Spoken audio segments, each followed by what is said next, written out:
ओम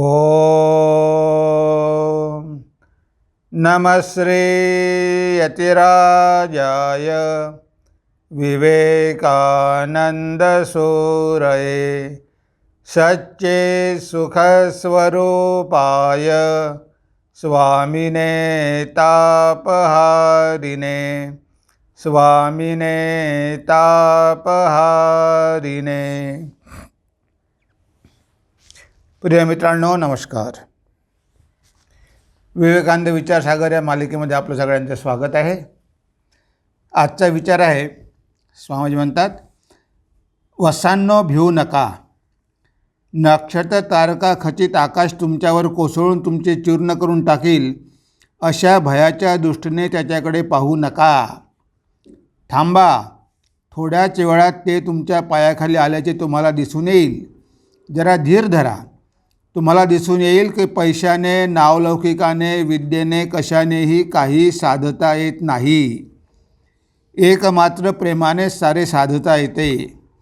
संकटाच्या अभेद्य भिंती चारित्र्याच्या बळाने पाडून टाकता येतात व मार्ग मोकळा करता येतो। तर इथे स्वामीजी आपल्याला बऱ्याच गोष्टी सांगतात।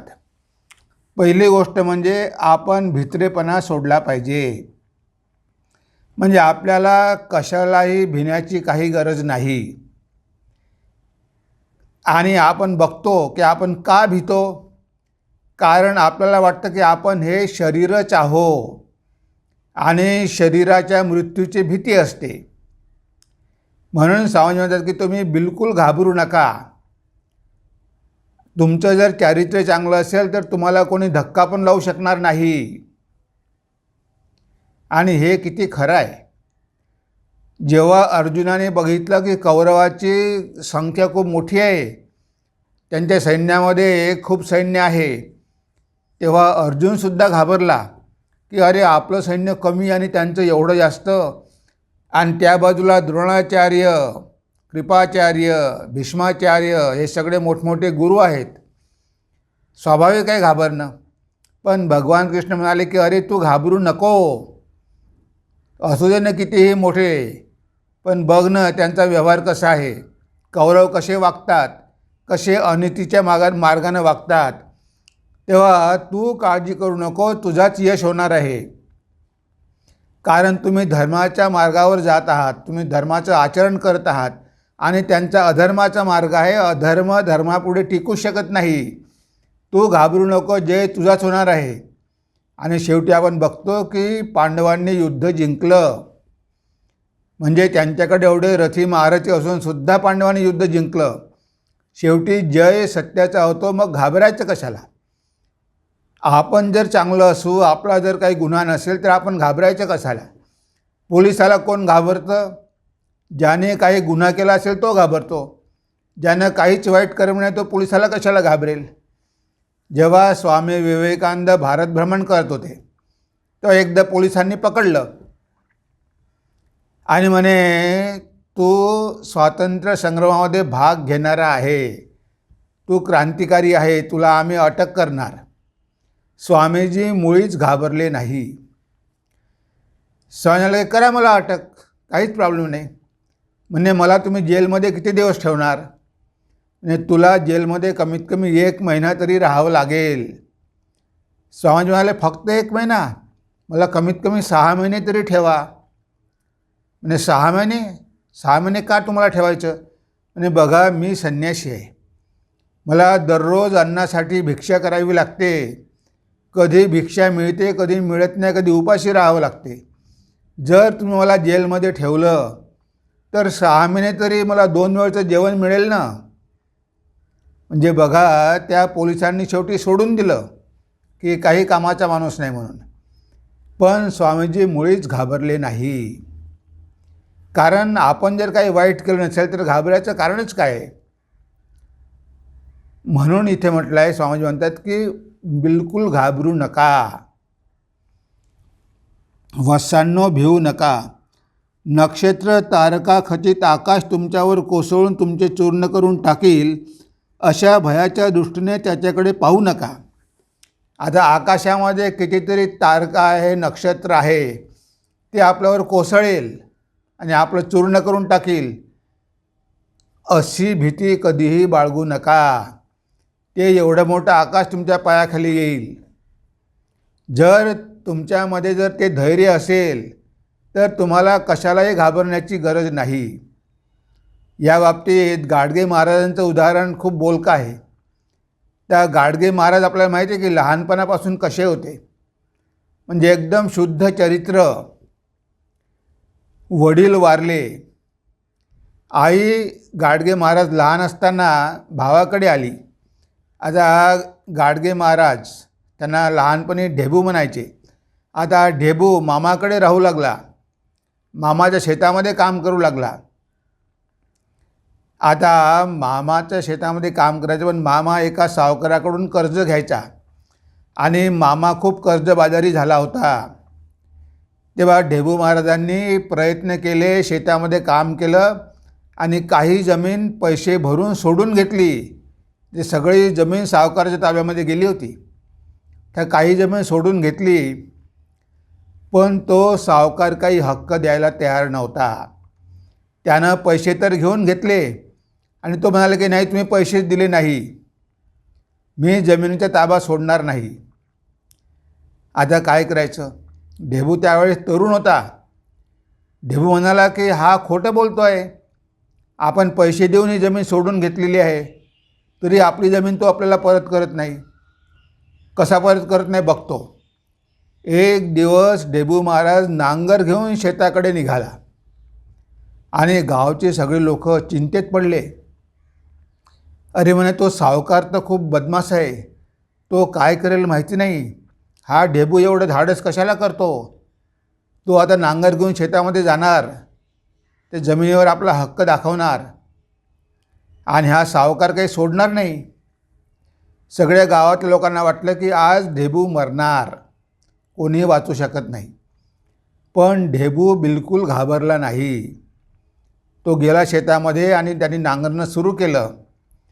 त्यावेळेस हा सावकार घोड्यावर बसून आला, सोबत 2 गुंड पण आणली. आणि ढेबू जेव्हा शेतीमध्ये काम करत होता तेव्हा त्या गुंडांना सांगितलं की बघा, याला तुम्ही खलास करा. आता ढेबू महाराजांनी ते नांगर थांबवला आणि समोर आले आणि त्या दोघांना म्हणाले की तुम्ही तुमच्या बायकांचं कुंकू पुसून आले आहे ना, तुम्ही माझ्या हातून वाचू शकत नाही. मी कुंकू पुसून आलेलो आहे, या मला मारायला. आणि ते दोघंही गुंडे काठ्या घेऊन ढेबू महाराजांना मारायला गेले. त्यांनी दोघांच्या हातामधल्या काठ्या धरल्या आणि जोरात ओढल्या. ते दोघंही खाली पडले आणि त्या काठ्या फेकून दिल्या. आणि मग दोघालाही बगलेमध्ये पकडलं न असं काही दाबलं की त्यांची प्राण जाण्याची अवस्था झाली. ते ओरडू लागले की सोडा सोडा सोडा सोडा. मग ढेबू महाराजांनी त्या दोघांनी जमिनीवर आपटून दिलं आणि ते दोघंच्या दोघेही पळायला लागले आणि ढेबू महाराज त्यांच्या मागे काठी घेऊन पळायला लागले. आता ते दोनही गुंड गायब झाले. मग ढेबू महाराजांनी हातात काठी घेतली आणि त्या सावकाराच्या घोड्याकडे निघाले. आता त्या सावकाराला वाटलं की काही खरं नाही, जर ढेबू महाराजांनी आपल्याला मारलं तर गावातील लोक तर आपलं ऐकणारच नाही.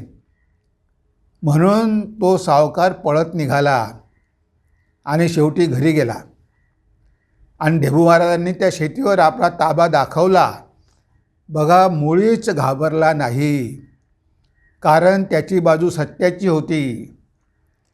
संध्याकाळी तो सावकार ढेबू महाराजांच्या घरी आला आणि म्हणाला की माझी चूक झाली, हे मी बघितलं रजिस्टर, तुम्ही पैसे दिलेले आहे, तुम्हाला मी रिसिप्ट देतो आणि ह्या जमिनीचा ताबा तुम्हाला मी देऊन टाकतो, सोडून देतो. आणि शेवटी ती जमीन ढेबू महाराजांच्या ताब्यामध्ये आली, म्हणजे गाडगे महाराजांच्या मामाला परत मिळाली.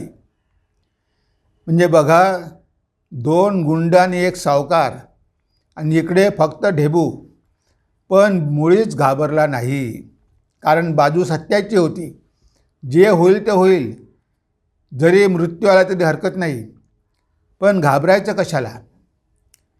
आणि तो सावकार शेवटी जेव्हा ढेबू गाडगे महाराज झाले, सेवा करू लागले, तेव्हा त्या सावकारांनी ढेबू महाराजांना खूप मदत केली, त्यांचा भक्त झाला, नदीवर घाट बांधून दिले, म्हणजे कितीतरी घाट बांधून दिले, धर्मशाळा बांधून दिल्या. म्हणजे बघा त्या सावकारामध्ये किती परिवर्तन झालं. सुरुवातीला जरी वाटलं होतं की तो ढेबू महाराजांना मारून टाकेल, पण न घाबरता सामना केल्यामुळे त्या सावकाराच्या मनावर पण परिणाम झाला. त्यानं पण असे वाईट कर्म करणं सोडून दिले आणि तो लोकांना मदत करू लागला. म्हणजे एवढं परिवर्तन त्या सावकारामध्ये घडून आलं. असे एक नाही अनेक उदाहरणं तुम्हाला बघायला मिळेल.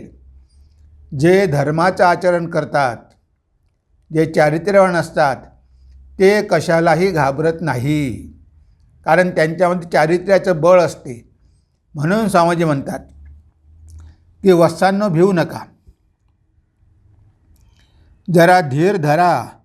तुम्हाला दिसून येईल की पैशाने, नावलौकिकाने, विद्येने कशानेही काही साधता येत नाही. जे तुम्हाला वाटत असेल की तुमच्याकडे खूप पैसा आहे, नावलौकिक आहे, विद्या आहे, सत्ता आहे, पण ह्या सगळ्या गोष्टीमुळे काहीही साध्य होत नाही, कारण त्या दुय्यम दर्जाच्या आहे.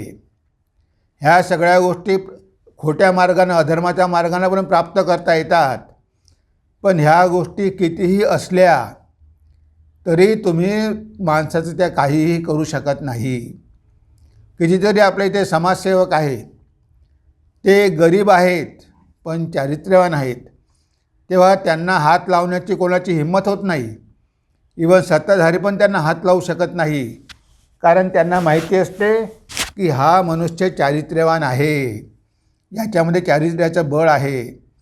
आपण त्याला हात लावला तर सगळे लोक त्याला पाठिंबा देतील, म्हणून अशा लोकांना काहीच भीती नसते.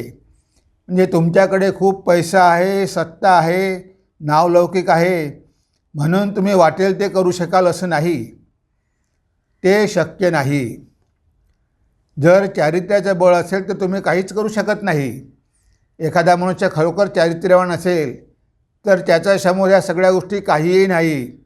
तुम्ही करोडो रुपये घेऊन गेला तरी ती व्यक्ती नाकारू शकते, नाही मी तुमचे पैसे घेऊन काम करणार नाही, खोटं काम करणार नाही, तुम्हाला जे करायचे ते करा.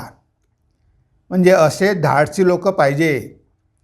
नाहीतर मग लोक जर काय 1000 रुपयांनी 2000 रुपयांनी विकले जातात, पैसे घेतात आणि खोटीनाटी कामं करतात, कारण त्यांच्यामध्ये धैर्य नसते, ते घाबरतात.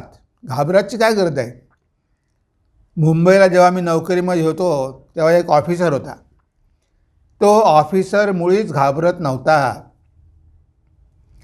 तो कंपनीमध्ये जायचा, काम करायचा आणि सगळ्या कंपन्यांमधून पैसे मिळायचे, पण तो बिलकुल पैसे घेत नव्हता.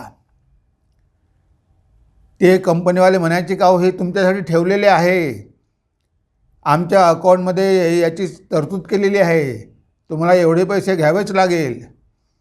ते म्हणायचे की मी पैसे घेणार नाही, आणि पैसे घेतले नाही तर मग बॉसला पण देऊ शकत नाही, आणि ते घ्यायचीही नाही आणि बॉसला द्यायचीही नाही. प्रत्येक व्यक्ती पैसे घ्यायचा आणि बॉसला द्यायचा त्यामधला काही शेअर, आणि हे माहीत होतं की दरवर्षी त्या कंपनीमधून एवढे पैसे मिळते. पण ही एकच व्यक्ती होती की ती पैसे मुळीच घेत नव्हती, आणि त्यामुळे त्यांना दुःख भोगावं लागलं. त्यांची किती ठिकाणी बदली झाली, या ऑफिसमधून त्या ऑफिसमध्ये, त्या ऑफिसमधून त्या ऑफिसमध्ये, पण त्या माणसानं कशाचीच पर्वा केली नाही. मला कितीही ठिकाणी पाठवा, मला कितीही त्रास होऊ द्या, पण मी पैसे मुळीच घेणार नाही. जे असे पण लोक आहे, त्याला सगळे घाबरायचे की हा माणूस पैसे घेत नाही, मग आपल्याला याच्याकडून कसे काय मिळणार. ते पण त्याचा आदर करायचे, पण शेवटी सगळे काय असतात, लोभी असतात. त्यांना काहीतरी मिळालं पाहिजे अशी त्यांची इच्छा असते. पण काही काही लोक हे सगळे टेम्पटेशन जरी असले तरी ते बळी पडत नाही, तरी ते घाबरत नाही, मुळीच घाबरत नाही की माझं काय होईल, माझी नोकरी जाईल की मला ट्रान्सफर करेल, ते घाबरत नाही. जे होईल ते होईल, जे परिणाम होईल ते मी भोगायला तयार आहे, पण मी मात्र अशा प्रकारची कामं करणार नाही.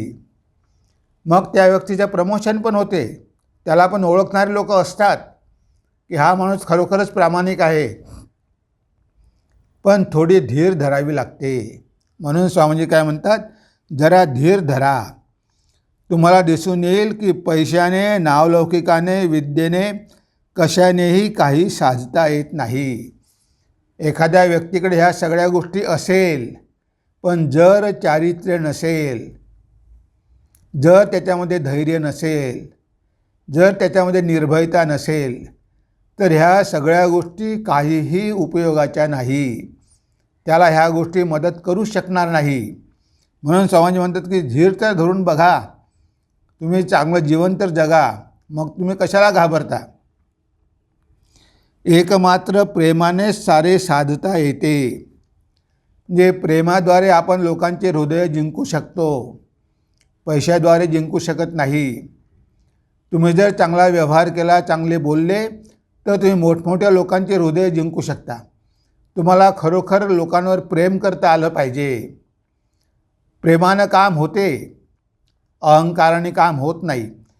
माझ्याकडे एवढे पैसे आहे असं तुम्ही दाखवलं, माझ्याकडे खूप अहंकार आहे, तो म्हणलं की मला तुमच्या पैशाची गरज नाही. पण प्रेमाने जर म्हटलं की बाबा एवढं काम करून देणं खूप महत्त्वाचं आहे, मी पैसे देऊ शकत नाही, मी गरीब माणूस आहे, तर तुमचं काम होऊनही जाईल. पण तुमचा अहंकार आहे, मी पैशानं काम करून घेईल, माझ्या सगळे वरते ओळखीचे आहे, तो जात सगळीकडे, मी असं वाईट काम करणार नाही. म्हणून स्वामीजी म्हणतात की ह्या सगळ्या गोष्टीनं काहीच काम होत नाही. काम कशाने होते, तर काम प्रेमाने होते. प्रेमाने सारे साधता येते. संकटाच्या अभेद्य भिंती चारित्र्याच्या बळाने पाडून टाकता येतात व मार्ग मोकळा करता येतो. म्हणजे संकटाच्या अभेद्य भिंती, जरी मोठमोठी संकट तुमच्यासमोर आली, अभेद्य भिंती असल्या, तरी त्या भिंती चारित्र्याच्या माध्यमातूनच पाडून टाकता येतात. जर चारित्र्यवान मनुष्य असेल तर ही संकट आपोआपच दूर होतील. दुसरा कोणताही मार्ग नाही. तर पहिले चारित्र्याचं बळ पाहिजे. दुसरं म्हणजे आपल्यामध्ये निर्भयता पाहिजे. तिसरं म्हणजे आपल्यामध्ये प्रेम पाहिजे, मानवजातीवर प्रेम पाहिजे. तुम्ही इतरांसाठी जर काम करत असाल तर तुम्हाला लोक मदत करतील, तुमच्याकडून पैशाची अपेक्षा पण करणार नाही. त्यांना माहिती आहे की तुम्ही स्वतःसाठी काहीच करत नाही, तुम्ही पूर्णपणे निस्वार्थ आहात. जर अशा प्रकारे आपलं जीवन असेल तर जीवनातली सगळी संकटं आपोआप दूर होतील. हे आहे चारित्र्याचं बळ, हे आहे धर्माचं बळ. तुम्ही जर धर्माचं आचरण केलं, तुमचं चारित्र्य चांगलं असेल, तुमच्या हृदयामध्ये प्रेम असेल, तर बघा तुम्ही ह्या जगामध्ये महान कार्य करू शकाल. म्हणून कशालाही घाबरू नका. असं समजू नका की तुमच्यावर आकाश कोसळेल, ते आकाश तुमच्या पायाखाली येईल. आज तुम्हाला ज्या गोष्टी अतिशय कठीण वाटतात त्या गोष्टी तुम्हाला सहज साध्य होईल. आणि त्यासाठी उपाय म्हणजे चारित्र्याचं बळ. पण आपल्याला त्याचं महत्त्व कळत नाही. आपल्याला खूप घाई असते की लवकरात लवकर माझं काम झालं पाहिजे. स्वामी म्हणतात की लवकरात लवकर होत नाही. धीर धरा, करत राहा, धीर धरा. एक दिवस तुम्हाला यश मिळाल्याशिवाय राहणार नाही. एका दिवसामध्ये होणार नाही, तरी पण करत राहा.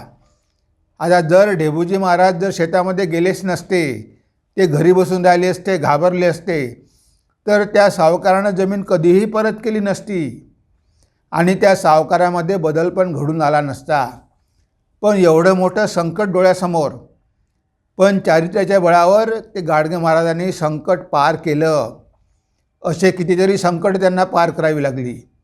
स्वामी विवेकानंद अमेरिकेमध्ये होते, त्यांना किती त्रास देण्यात आला. त्यांची पगडी ओढायची, त्यांचे कपडे ओढायचे, त्यांचा छळ करायचे, त्यांची निंदा करायचे, पेपरमध्ये लिहायचे. म्हणजे असे कितीतरी संकट त्यांच्यावर कोसळले. पण सगळ्या संकटातून ते बाहेर पडले, कारण त्यांच्याकडे चारित्र्याचं बळ होतं. चांगले चांगले सुशिक्षित लोक त्यांचे शिष्य झाले आणि ते स्वामीजींचं रक्षण करू लागले. ते पेपरमध्ये लिहू लागले की हा मनुष्य चांगला आहे, हा अशा वाईट गोष्टी करूच शकत नाही, असे त्यांच्या बाजूने लोक लिहायला लागले. स्वामीजींना काहीही करायची गरज पडली नाही. म्हणजे बघा, जर आपल्याकडे चारित्र्याचं बळ असेल तर जीवनामध्ये कितीही जरी संकट आली, संकटाच्या अभेद्य भिंती तोडू शकतो आपण. पण जर चारित्र्य नसेल आणि नाव लौकिक आहे, पैसा आहे, यश आहे, सगळं काय आहे, सत्ता आहे, सगळं आहे, पण त्याचा काहीच उपयोग होणार नाही. कारण ह्या गोष्टीद्वारे तुम्ही कोणालाही विकत घेऊ शकत नाही. चारित्र्य असं एक मात्र आहे की लोक प्रभावित होतात की हा मनुष्य प्रामाणिक आहे, चारित्र्यवान आहे, याच्या पाठीशी आपण उभं राहिलो पाहिजे. आणि तुमच्या रक्षणासाठी हजारो लोक तुमच्या बाजूने येतील, तुम्हाला काहीही करण्याची गरज पडणार नाही. आणि भगवानसुद्धा तुमचं रक्षण करेल, जसं भगवान कृष्णाने अर्जुनाचं रक्षण केलं, कारण अर्जुन धर्माच्या बाजूनं होता. म्हणून धर्माचं आचरण करा, चारित्र्यवान बना, निर्भय व्हा, हृदयात प्रेम असू द्या, आणि बघा तुम्हाला जीवनामध्ये यश मिळाल्याशिवाय राहणार नाही. पण घाई करू नका, धीर धरा आणि हळूहळू करत राहा. जय तुमचा होणार हे मात्र नक्कीच. हे स्वामीजींनी आपल्याला या संदेशाद्वारे सांगितलेलं आहे. तेव्हा आज आपण आपल्या चिंतनाला इथेच विराम देऊया. नमस्कार, धन्यवाद. ओम सर्वे भवन्तु सुखिनः, सर्वे सन्तु निरामया, सर्वे भद्राणि पश्यन्तु, मा कश्चित् दुःखभाग् भवेत्, मा कश्चित् दुःखभाग् भवेत्. ओम शांति शांति शांति. हरि ओम तत्सत्. श्रीरामकृष्णार्पणमस्तु.